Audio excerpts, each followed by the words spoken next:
ඇසීමේ අපහසුතාවයන් පිළිබඳව අපි කතා කරනකොට බොහෝ පුද්ගලයන් හිතනවා මේ සඳහා බෙහෙත් තිබෙනවා.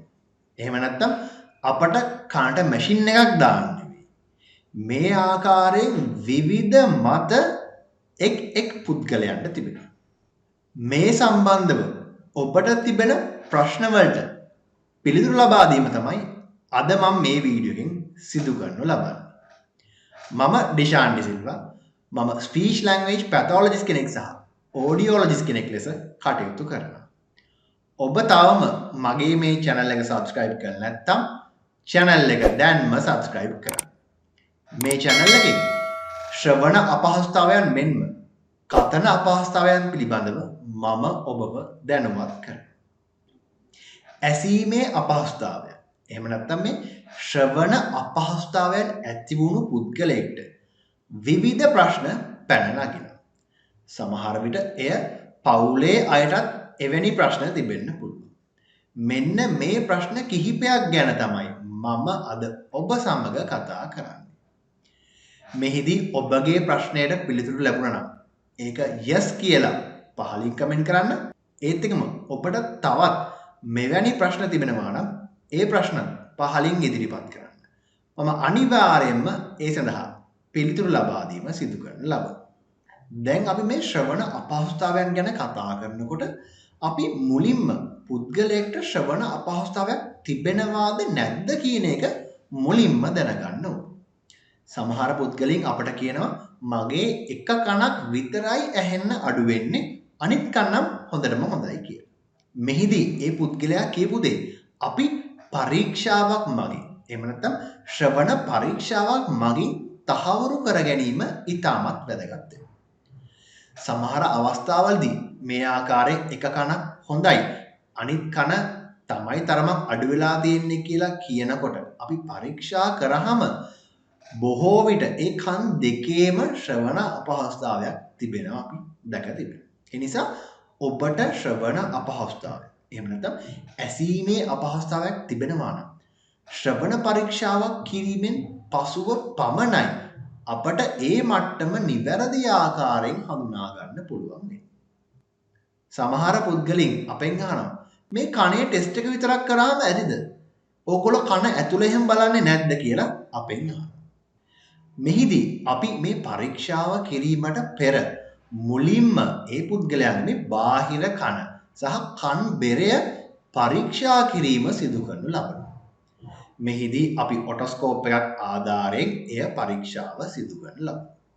දැන් අපි මේ ශ්‍රවණ පරීක්ෂාව සිදු කිරීමෙන් අපට පුළුවන් ඒ පුද්ගලයාගේ මේ කන ඇතුළ එහෙම නැත්නම් ඉනර් ඉයර් එක කොහොමද තිබෙන්නේ කියන එක ගැන අපට අදහසක් ලබා ගන්න. මෙහිදී ඔඩියොලොජිස්ට් කෙනෙක්ගේ ප්‍රධාන කාර්යභාරය වෙන්නේ මේ ශ්‍රවණ පරීක්ෂාව නිවැරදි ආකාරයෙන් සිදු කර ගැනීම. ඒ ලැබෙන දත්ත එහෙම නැත්නම් ඒ ශ්‍රවණ පරීක්ෂාවෙන් ලැබෙන පරීක්ෂණ ප්‍රතිඵල මගින් අපට විවිධ අදහස් ගොඩක් ලබා ගන්න පුළුවන්. ඒ කියන්නේ අපට නිවැරදිවම අපට කියන්න පුළුවන් මේ ශ්‍රවණ අපහසුතාවය ඇති වී තිබෙන්නේ මොන හේතුව නිසාද කියලා. අපි ප්‍රධානවම සිදු කරන පරීක්ෂාව වන්නේ මේ පියෝ ටෝන් ඔඩියෝමෙට්‍රි.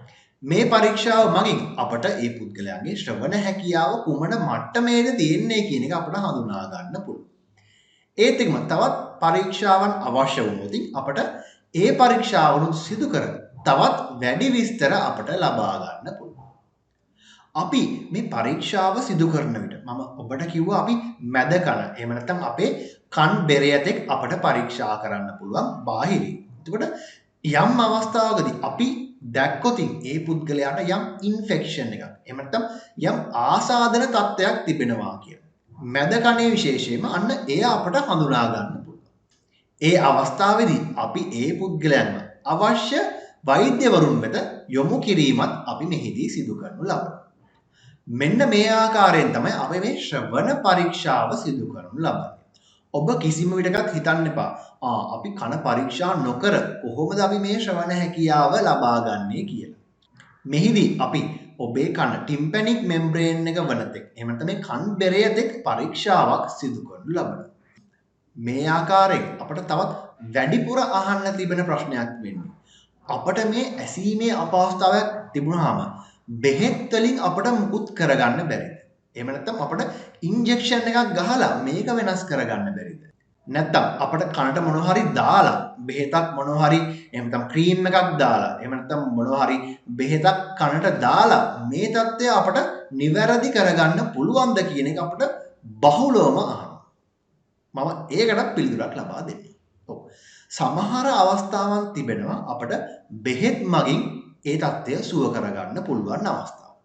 විශේෂයෙන්ම මේ මැද කන ආශ්‍රිත රෝගී තත්ත්වයන්. විශේෂයෙන්ම මේ ආසාදන තත්ත්වයන් හේතුවෙන් ඇතිවෙන ශ්‍රවණ අපහසුතාවයන් අපට බෙහෙත් මගින් එහෙම නැත්නම් මේ ඖෂධ ලබා දීලා අපට මේ தත්ත්වය පාලනය කරගන්න පුළුවන්. නමුත් බොහෝ විට අපට මේ වයසට යාමත් සමග ඇතිවන ශ්‍රවණාබාධ නම් අපට කිසිදු බෙහෙතක් මගින් නැවත සාමාන්‍ය මට්ටමට නම් ගන්න අපහසුයි. වර්තමානයේ ගොඩක් මේ සමාජ මාධ්‍යයේ කතා වෙන දෙයක් තමයි මේ ස්ටෙම් සෙල් මගින් අපට මේ අපේ මේ ශ්‍රවණ හැකියාව නැවත ලබා ගන්න පුළුවන් කියන එක ගැන ලොකු කතාවක් යනවා. ඇත්තටම මේ දේවල් තාමත් පරීක්ෂණ මට්ටමේ තිබෙන්නේ. අපි මේ කතා කරන මොහොත වෙනතෙක් අපට තවම 100% සාර්ථක ප්‍රතිඵල එමගින් ලැබුණා කියලා අපට තාම සහතික කරගන්න අපහසුයි. දැන් මේ ශ්‍රවණ අපහසුතාවයක් තිබෙනවා නම් බොහෝ විට එය වැඩිහිටි පුද්ගලයෙක් නම් ඒ පුද්ගලයාට අනිවාර්යයෙන්ම ශ්‍රවණාධාරයක් එහෙම නැත්නම් මේ ඇම්ප්ලිෆිකේෂන් ඩිවයිස් එකක් භාවිතා කරන්න වෙනවා. එමගින් පමණයි අපට ඒ පුද්ගලයාගේ මේ ශ්‍රවණ හැකියාව නැවත ඒ පුද්ගලයන්ට ලබාගත හැකි වන්නේ. මේ ශ්‍රවණාධාරය ඉලෙක්ට්‍රොනික මෙඩිකල් ඩිවයිස් එකක් විදිහට තමයි අපි මෙහිදී හඳුන්වන්නේ. එමගින් ඒ පුද්ගලයාගේ ඒ අඩු වී තිබෙන ශ්‍රවණ මට්ටම වැඩි කර ඒ පුද්ගලයාට ලබා දීම තමයි සරලවම මෙහිදී සිදුවන්නේ. අපි විශේෂයෙන්ම මේ වැඩිහිටියන්ගේ ශ්‍රවණ ආබාධ ගැන කතා කරනකොට ඒ පුද්ගලයන්ට බොහෝ විට තිබෙන්නේ මේ සෙන්සරි නියුරල් හියරින් ලොස්. ඒ කියන්නේ ඒ පුද්ගලයන්ගේ මේ ස්නායුවල තිබෙන දුර්වලතාවයන් නිසා තමයි මේ වැනි ශ්‍රවණ ආබාධ ඇතිවන්නේ. බොහෝ විට එය වයසට යාමත් සමග ඇතිවන ශ්‍රවණාබාධයක් වෙන්න පුළුවන්. මෙන්න මේ සෙන්සරි නියුරල් හියරින් ලොස් සඳහා අපට කිසිම බෙහෙතක් ලබා දිය නොහැකි. මේ සඳහා අනිවාර්යයෙන්ම අපි ශ්‍රවණාධාරයක් ලබා ගැනීම තමයි ඔබ කළ යුතු එකම දේ වෙන්නේ. මෙහිදී මේ ශ්‍රවණාධාරය ඔබට අවශ්‍ය විදියට නෙවෙයි, එය ඕඩියෝලොජිස්ට් කෙනෙක් හමු වී නිවැරදි ආකාරයෙන් ඒ ශ්‍රවණාධාරය ඔබ ලබාගත යුතුයි. තවත් අපට වැඩිපුර ඇහෙන්න තිබෙන ප්‍රශ්නයක් වෙන්නේ අපේ මේ ශ්‍රවණ අපහසුතාවය తాවකාලිකද නැත්නම් මේක ඉස්සරහට දිගටම තිබෙනවද කියලා. මේ ඇත්තටම හොඳ ප්‍රශ්නයක්. එය පුද්ගලයාගෙන් පුද්ගලයාට ඒ රෝගී තත්ත්වය අනුව වෙනස් වෙන්න පුළුවන්. උදාහරණයක් විදියට අපි යම් ආසාදන තත්ත්වයක් නිසා ඇතිවන ශ්‍රවණාබාධ බොහෝ විට එය ප්‍රතිකාර මගින් අපට නිවැරදි තත්ත්වයට එහෙම නැත්නම් සාමාන්‍ය මට්ටමට ගන්න හැකියාවක් තිබෙනවා. නමුත් වයසට යාමත් සමග ඇතිවන ශ්‍රවණාබාධ නම් අපට අඩුවීමක් අපට දකින්න අමාරුයි. බොහෝ විට කාලයක් සමග මේ ශ්‍රවණ අපහසුතාවය තවත් වැඩිවීම තමයි අපට දකින්න පුළුවන් වෙන්නේ. ඒත් සමහර පුද්ගලයන් දීර්ඝ කාලීනව විශාල ශබ්ද සමහර මැෂින් ශබ්ද මේ ආකාරයෙන් ලොකු ශබ්ද වලට නිරාවරණය වන පුද්ගලෙක්ට මේ ශ්‍රවණාබාධ නැවත සාමාන්‍ය මට්ටමට ගන්න අපහසු වෙනවා. ඒ නිසා තමයි අපි කියන්නේ මෙවැනි ලොකු ශබ්දයක ඔබ ඉන්න පුද්ගලයෙක් නම් එමනම් ඔබ අවට ලොකු ශබ්ද තිබෙනවා නම් ඔබ ear protective devices ඒ කියන්නේ ඔබේ ශ්‍රවණ හැකියාව ආරක්ෂා කරගන්න පිළිවෙත් ඔබ අනිවාර්යයෙන්ම අනුගමනය කරන්න ඕන. මේ නිසා ඔබට පුළුවන් නම් සෑම වර්ෂයකට හෝ එහෙම නැත්නම් මාස 6කට වාරයක් ඔබේ ශ්‍රවණ හැකියාව පරීක්ෂා කරගන්න. එවිට ඕඩියෝලොජිස්ට් කෙනෙක් වශයෙන් අපට පුළුවන් ඔබේ ශ්‍රවණ මට්ටම කොයි ආකාරයෙන්ද තිබෙන්නේ. මාස 6කට පසුව ඔබේ ශ්‍රවණ හැකියාව වෙනස් වුණේ කොහොමද? මෙන්න මේ ආකාරයෙන් දත්ත අපට ලබා ගන්න පුළුවන්. ඔබ තවමත් ඔබේ ශ්‍රවණ හැකියාව පරීක්ෂා කරගත්තේ නැත්නම් ඔබට පුළුවන් අප හා සම්බන්ධ වී මේ ශ්‍රවණ හැකියාව පරීක්ෂා කරගන්න. මේ සම්බන්ධ ඔබට වැඩි විස්තර අවශ්‍ය නම් 0761 83 84 84 කියන අංකය අමතන්න. මම දැන් ඔබෙන් පොඩි ප්‍රශ්නයක් අහනවා. ඔබ අවසන් වරට ශ්‍රවණ පරීක්ෂාවක් කරගත්තේ කොයි කාලෙද? එහෙම නැත්නම් ඔබ තවම ශ්‍රවණ පරීක්ෂාවක් කරගෙන නැද්ද? ඔබ ශ්‍රවණ පරීක්ෂාවක් කරගෙන නැත්නම් නෝ කියලා පහලින් කමෙන්ට් කරන්න. ඔබේ පිළිතුරක් නැහැ නම් ඔබ අනිවාර්යයෙන්ම ශ්‍රවණ පරීක්ෂාව ඉක්මනින්ම සිදු කරගන්න. මීට අමතරව මේ ශ්‍රවණ ආධාර සම්බන්ධයෙන්ුත් පුද්ගලයන්ට විවිධ ප්‍රශ්න තිබෙනවා. සමහර පුද්ගලයන් කියනවා මට මේ පොඩිම හියරින් ඒඩ් එක තමයි ගන්න ඕනේ. එහෙම නැත්නම් සමහර පුද්ගලයන් කියනවා මම නම් කැමති නෑ මේක එළියට පේනවට. මෙන්න මේ ආකාරයෙන් ලොකු ප්‍රශ්න ඔවුන්ට තිබෙනවා. ඇත්තටම ශ්‍රවණාධාරයක් ලබා ගැනීමේදී අපි මූලිකව හිතන කාරණය වෙන්නේ ඒ පුද්ගලයන්ට අපි අවට තිබෙන ශබ්ද සාමාන්‍ය ආකාරයෙන් ඇහෙන්න සැලැස්වීම. ඕඩියෝලොජිස්ට් කෙනෙක් වශයෙන් ඒ අවශ්‍ය පුද්ගලයාට සුදුසු ශ්‍රවණාධාරය තෝරා දීම ඒ ඕඩියෝලොජිස්ට් කෙනෙක්ගේ කාර්යභාරය වෙනවා. ඒ නිසා සමහර විට ඔබට මේ අවශ්‍ය ඉතාමත් කුඩාම ශ්‍රවණාධාරය ඔබට ලබා ගන්න අපහසු වෙන්න පුළුවන් ඔබේ මේ ශ්‍රවණ හැකියාව අනුව. ඒ නිසා ඔබ මුලින්ම කළ යුතු දේ වෙන්නේ ඔබේ ශ්‍රවණ හැකියාව පරීක්ෂා කර ගැනීම.